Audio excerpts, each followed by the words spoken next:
I've been flying the DJI Mini 3 Pro a couple of years now, and I said before that I would love to upgrade this little drone if we could get a dual camera system on here. But I realized that that would probably not happen anytime soon, because if you put two cameras on this little drone, it would probably not weigh below 249 grams. So that is why I am going to upgrade to the DJI Air 3S. Instead of just waiting around for something that probably will never happen, I'm just going to go for this one.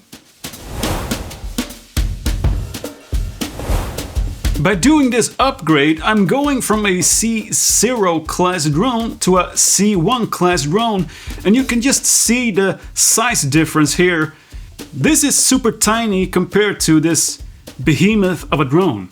So the size difference here is quite noticeable, and whenever you pull this one out and try to fly this, you can get away with it and be very inconspicuous just because it's also a very quiet drone. And whenever you pull this one out, you get a lot more attention and people can really hear it from far away also. And also it's bigger and more cumbersome to just bring along compared to the small one. So now I've been talking a lot about why I almost like this little drone more than the Air 3S, so why did I ever choose to upgrade? Something I noticed almost immediately is that you get a lot more signal strength when flying this drone compared to the Mini 3 Pro. Whenever I fly this drone, it feels like it's very sensitive to interference and objects, but whenever I fly the Air 3S, I never get that problem, and that is mostly, I think, because the hand control has antennas, which the hand control for the Mini 3 Pro doesn't have. And also I think that there's some kind of new technology inside of the Air 3S that helps with signal strength. But the biggest reason I am upgrading to the Air 3S, as I stated before, is because of the 70mm telephoto lens. And me as a filmmaker, it really opens up a new kind of possibilities and use cases when you can get that compressed footage that is quite unlike anything we are used to see from drones. I mean, if you think of drone footage, you always think of these wide-angle landscape shots. When switching to the 70mm, it becomes so much more cinematic just because of that compressed look. I'm also experiencing a lot more dynamic range on the Air 3S, not only on the wide angle but also on the telephoto one. And that dynamic range is very nice to have whenever you pull your footage into DaVinci Resolve and grade it properly. The 70mm lens is also nice to have here just because of our Swedish regulations, because whenever you film with a drone here in Sweden, you need to ask for permission to spread your footage online.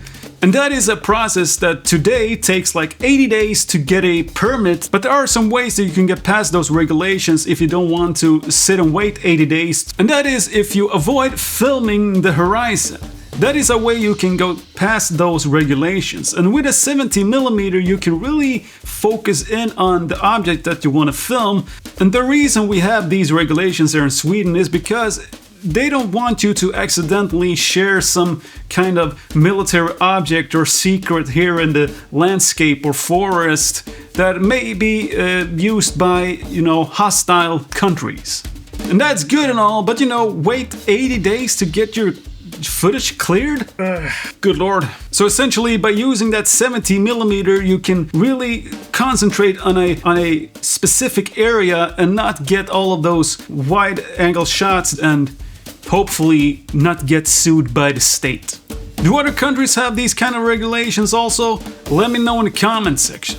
To sum up this video, I will probably miss the form factor on the DJI Mini 3 Pro, but on the other hand, the telephoto lens on the Air 3S will open up new possibilities, and for me as a filmmaker, I feel like I'm able to get a lot more interesting shots with this new drone. That is all I have for now. I will see you in the next one. Bye!